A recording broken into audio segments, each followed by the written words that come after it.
I love this place.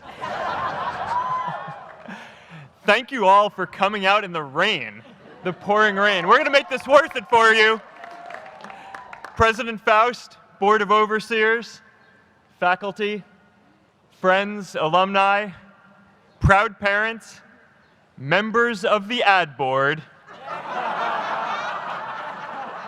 and graduates of the greatest university in the world.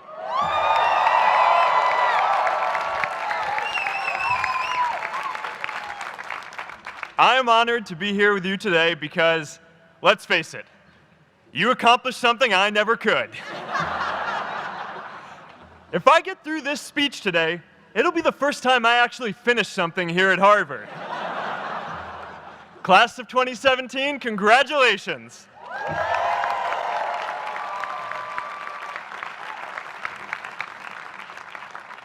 Now, I'm an unlikely speaker today, not just because I dropped out, but because we're technically in the same generation.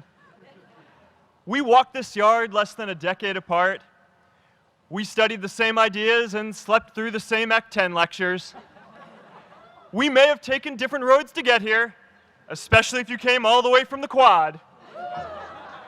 But today, I want to share what I've learned about our generation and the world we're all building together.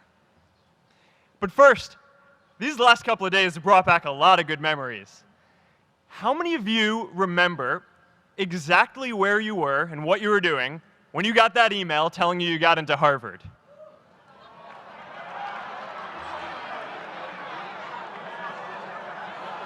I was playing the video game Civilization, and I ran downstairs and got my dad, and for some reason, his first reaction was to video me opening the email. That could have been a really, really sad video. But I swear, getting into Harvard is the thing my parents are most proud of me for. My mom is nodding. You all know what I'm talking about. Look, guys, it's tough to beat this. You'll see when you get out there. How many of you remember your first lecture here at Harvard? Mine was Computer Science 121 with the incredible Harry Lewis. Harry. I was running late for class, so I threw on a t-shirt, and I didn't realize until afterwards that I put it on inside out and backwards, and my tag was sticking out the front. I couldn't figure out why no one in class would talk to me. Except for this one guy, KX Jin. He just went with it. We started doing our problem sets together, and now he runs a big part of Facebook.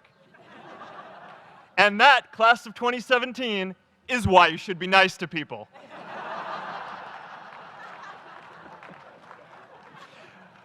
But my best memory from Harvard is meeting Priscilla.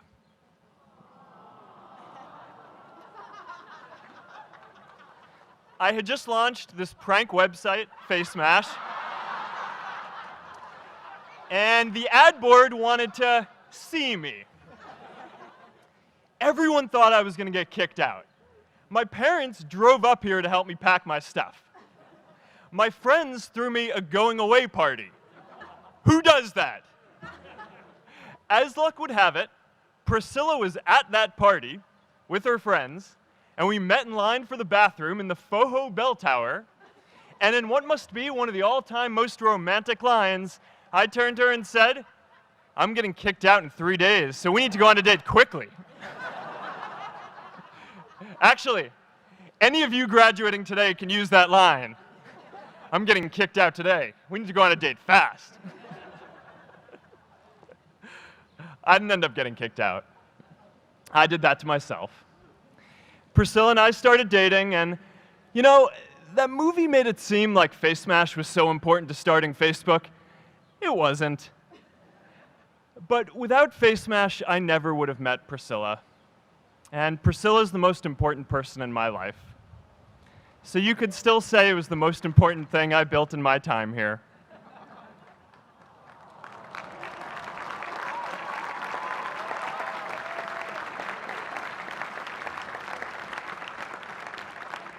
We have all started lifelong friendships here, and some of us even families. That's why I'm so grateful to this place. Thanks, Harvard.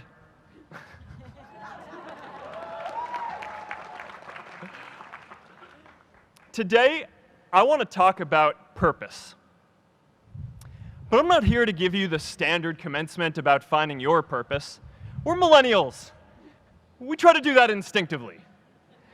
Instead, I'm here to tell you that finding your purpose isn't enough. The challenge for our generation is to create a world where everyone has a sense of purpose.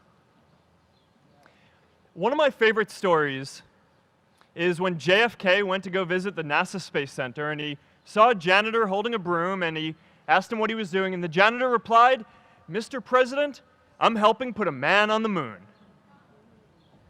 Purpose is that feeling that you are a part of something bigger than yourself, that you are needed, and that you have something better ahead to work for.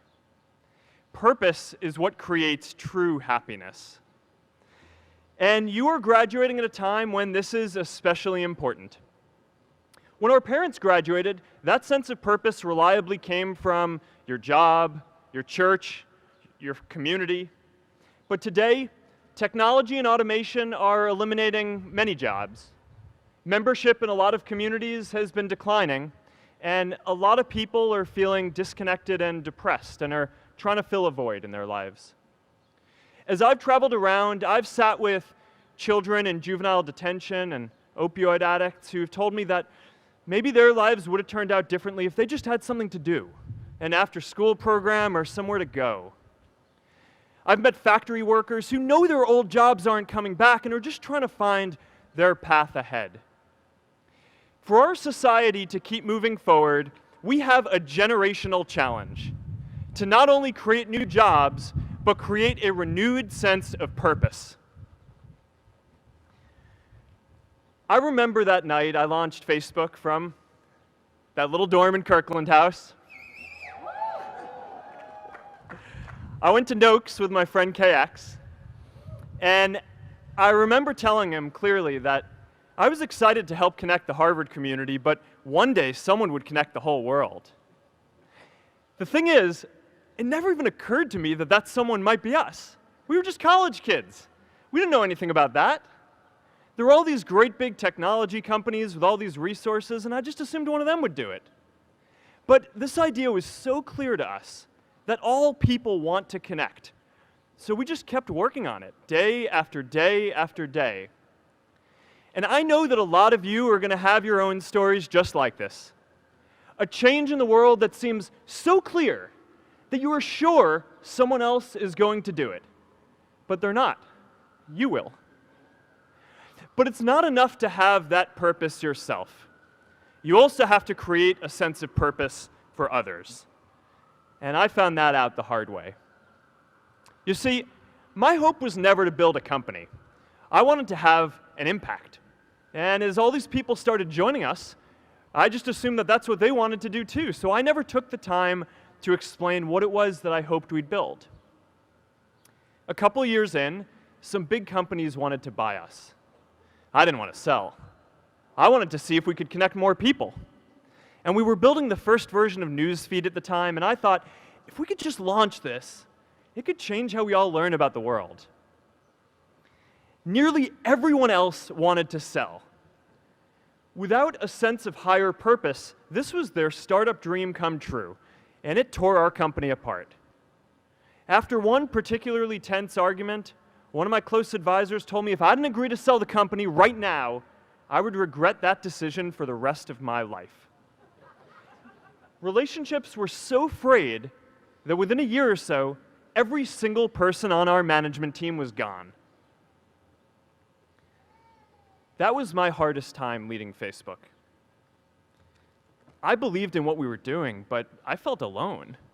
And worse, it was my fault.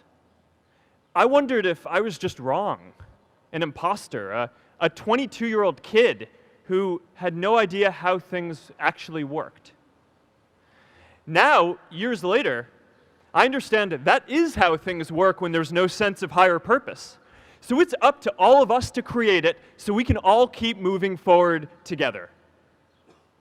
And today, I want to talk about 3 ways that we can create a world where everyone has a sense of purpose. By taking on big, meaningful projects together. By redefining equality so everyone has the freedom to pursue their purpose. And by building community all across the world. So first, let's take on big, meaningful projects.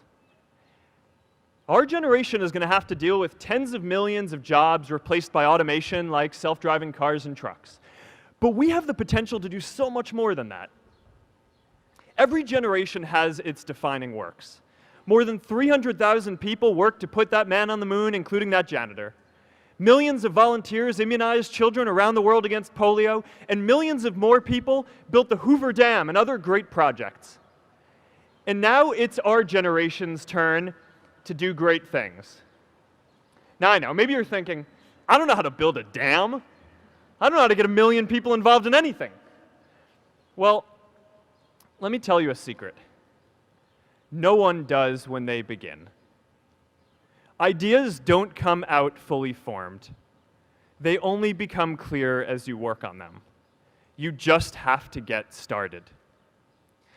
If I had to know everything about connecting people before I got started, I never would have built Facebook. Movies and pop culture just get this all wrong. The idea of a single eureka moment is a dangerous lie. It makes us feel inadequate because we feel like we haven't had ours yet. And it prevents people with seeds of good ideas from ever getting started in the first place. Oh, and you know what else movies get wrong about innovation? No one writes math formulas on glass, okay? All right? That's not a thing, okay?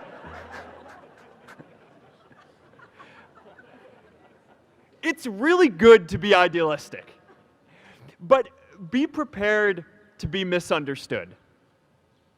Anyone working on a big vision is going to get called crazy, even if you end up right. Anyone taking on a complex problem is going to get blamed for not fully understanding it, even though it's impossible to know everything up front. Anyone taking initiative will always get criticized for moving too fast because there's always someone who wants to slow you down. In our society, we often don't take on big things because we're so afraid of making mistakes that we ignore all the things wrong today if we do nothing. The reality is, anything we do today is going to have some issues in the future. But that can't stop us from getting started. So what are we waiting for? It is time for our generation-defining great works. How about stopping climate change before we destroy the planet and getting millions of people involved, manufacturing and installing solar panels? How about curing all diseases and getting people involved by asking volunteers to share their health data, track their health data, and share their genomes? You know, today, our society spends more than 50 times as much treating people who are sick as we invest in finding cures so people don't get sick in the first place. It makes no sense. We can fix this. How about modernizing democracy so everyone can vote online? And how about personalizing education so everyone can learn? These achievements are all within our reach. Let's do them all in a way that gives everyone in our society a role. Let's do big things, not just to create progress, but to create purpose.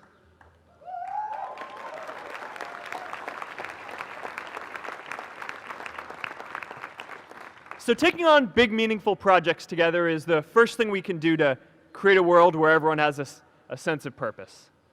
The second is redefining our idea of equality so everyone has the freedom to pursue their purpose. Now, many of our parents had stable jobs throughout their careers, but in our generation, we're all a little entrepreneurial, whether we're starting our own projects or finding our role in another one. And, you know, that's great, because our culture of entrepreneurship is how we create so much progress. An entrepreneurial culture thrives when it is easy to try lots of new ideas. Facebook wasn't the first thing I built.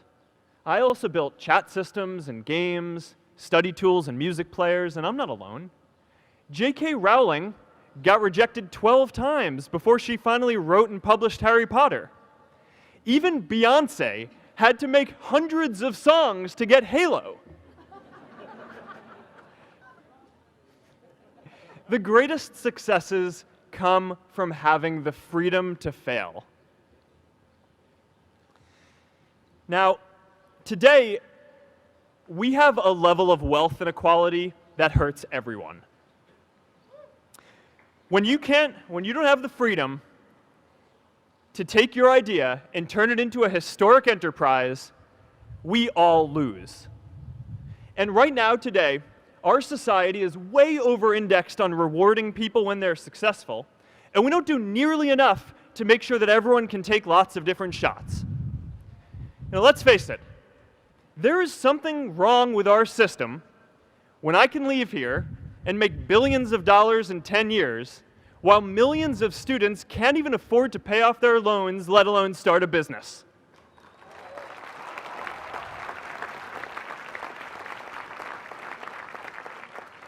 Look, I know a lot of entrepreneurs, and I don't know a single person who gave up on starting a business because they were worried they might not make enough money. But I know too many people who haven't had the chance to pursue their dreams because they didn't have a cushion to fall back on if they failed.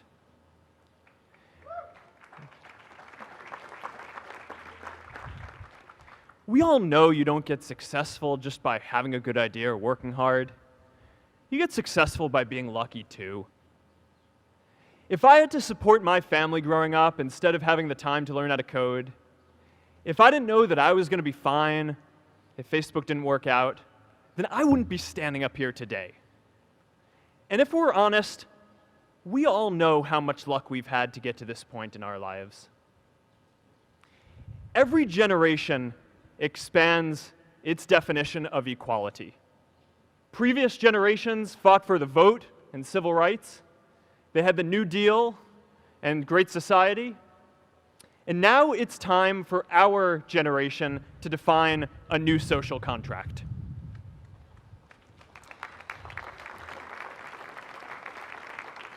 We should have a society that measures progress not just by economic metrics like GDP, but by how many of us have a role we find meaningful. We should explore ideas like universal basic income to make sure that everyone has a cushion to try new ideas. We're all going to change jobs and roles many times, so we need affordable childcare to get to work and healthcare that's not tied to just one employer. And we're all going to make mistakes. So we need a society that's less focused on locking us up and stigmatizing us when we do. And as our technology keeps on evolving, we need a society that is more focused on providing continuous education through our lives.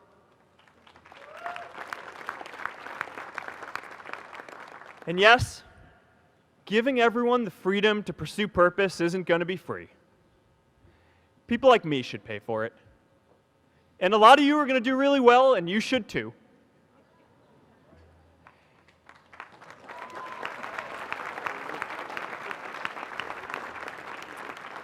That is why Priscilla and I started the Chan Zuckerberg Initiative and committed our wealth to promoting equal opportunity.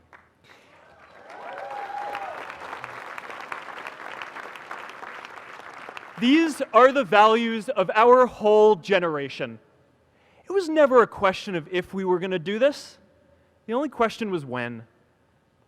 Millennials are already one of the most charitable generations in history. In just 1 year, more than 3 in 4 US millennials donated to charity, and more than 7 in 10 raised money for another one. But it's not just about giving money. You can also give time. And I promise you, if you just take an hour or two a week, that's all it takes to give someone a hand and help them reach their potential. Now, maybe you're thinking, that's a lot of time. I'm not sure if I have that much time. I used to think that. You know, when Priscilla graduated from Harvard, she became a teacher. And before she'd do education work with me, she told me that I needed to get my own experience teaching a class. At first I complained. I said, I'm kind of busy. I'm running this company. But she insisted. So I taught an after-school program at the local Boys and Girls Club on entrepreneurship. I taught those kids lessons on product development and marketing, and they taught me what it was like growing up feeling targeted for your race, and what it's like having a family member in prison.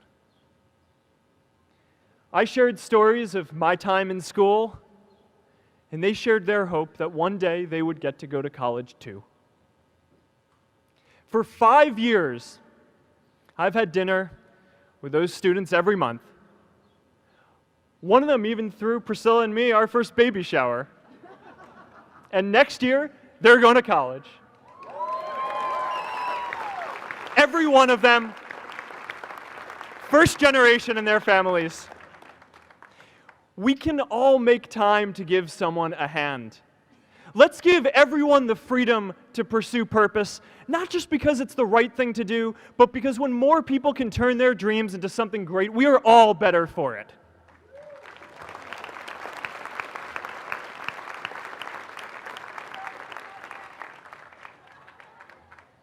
Purpose doesn't only come from work.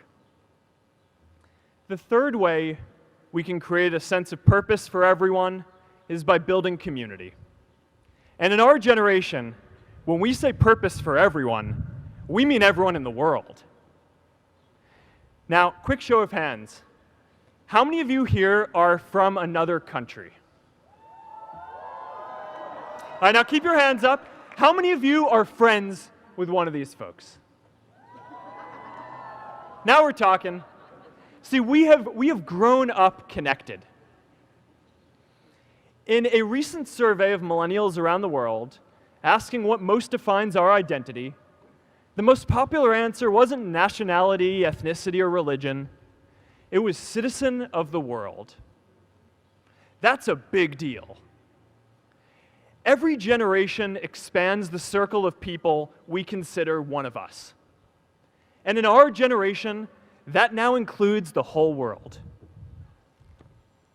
We understand that the great arc of human history bends towards people coming together in ever greater numbers, from tribes to cities to nations, to achieve things that we could not on our own.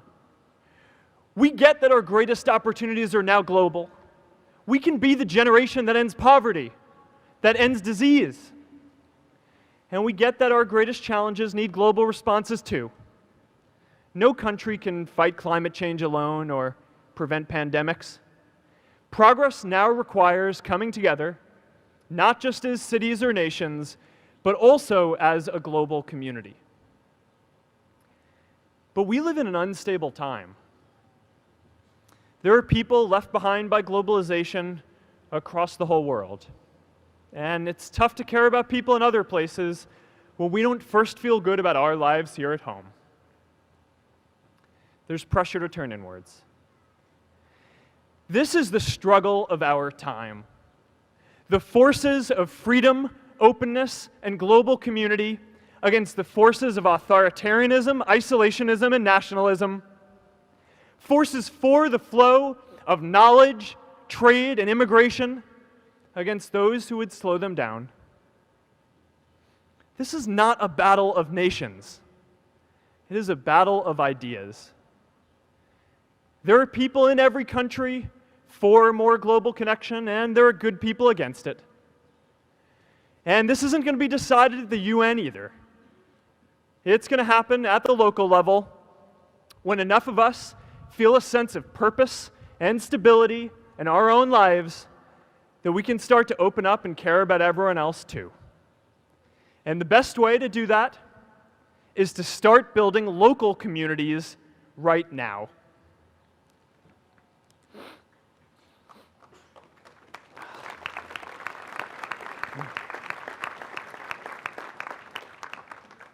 We all get a lot of meaning from our communities. Who here's from Elliott House? How about Lowell? I know you guys found community because you literally live right on top of each other. And Mather? I'll just leave that there. Whether our communities are houses or sports teams, churches or a cappella groups, they give us that sense that we are a part of something bigger, that we are not alone. They give us the strength to expand our horizons. And that's why it's so striking that over the past few decades, membership in all kinds of communities has declined by as much as 1/4. That's a lot of people who now need to find a sense of purpose somewhere else. But I know that we can rebuild these communities and start new ones because many of you already are. I met Agnes Agoye, who's graduating today. Agnes, where are you?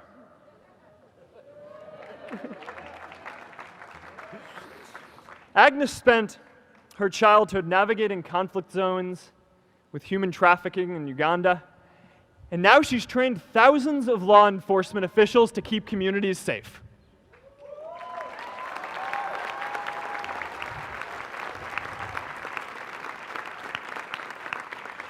I met Kayla Oakley and Neha Jain, who are graduating today too. Stand up, guys. Kayla and Neha started a nonprofit that connects people suffering from chronic illnesses with people in their communities who are willing to help out.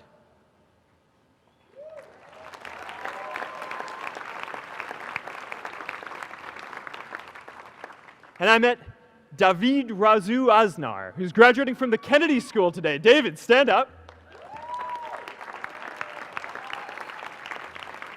David is a former city councilor who fought to make Mexico City the first Latin American city to pass marriage equality, even before San Francisco.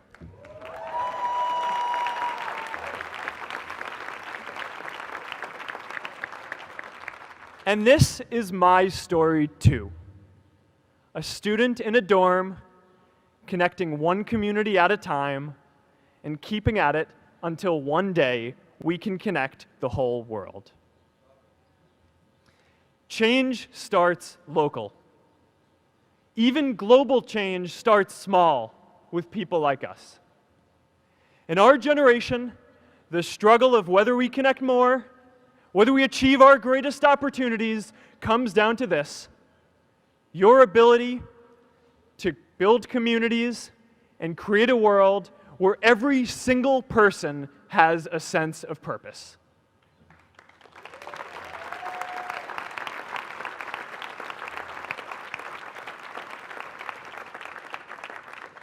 Class of 2017, you are graduating into a world that needs purpose.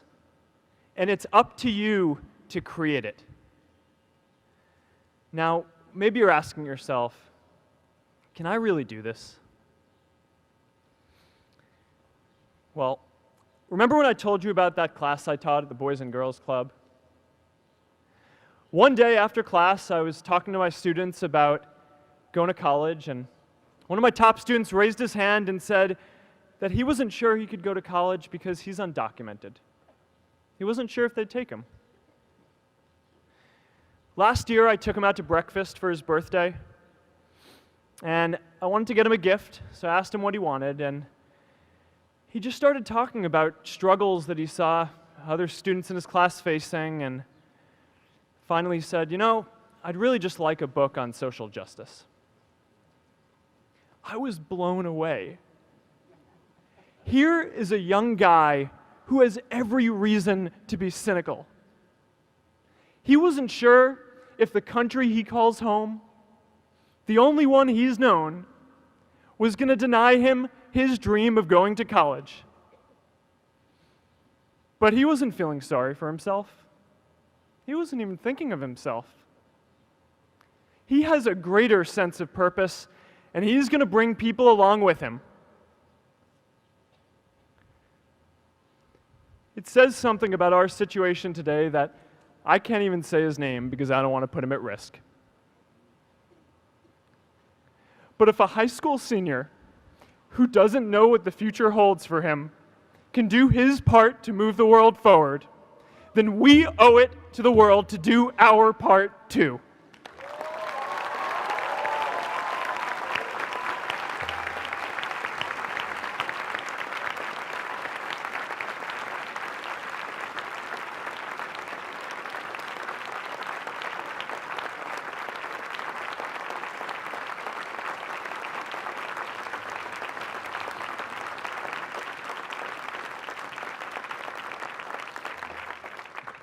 So before you walk out those gates one last time, and as we sit here in front of Memorial Church, I'm reminded of a prayer, Misha Berach, that I say whenever I face a big challenge, that I sing to my daughter, thinking of her future when I tuck her in at night.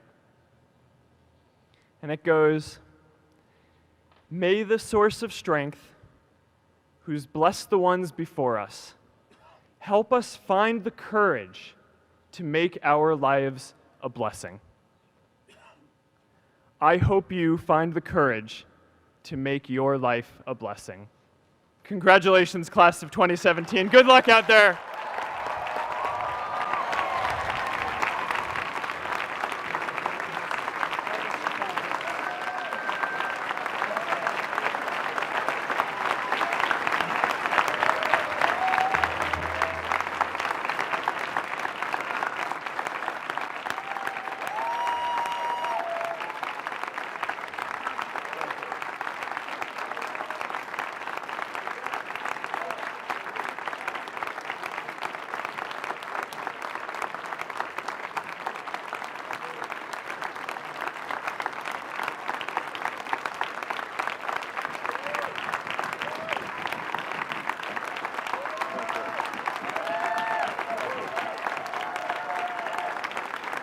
Thank you.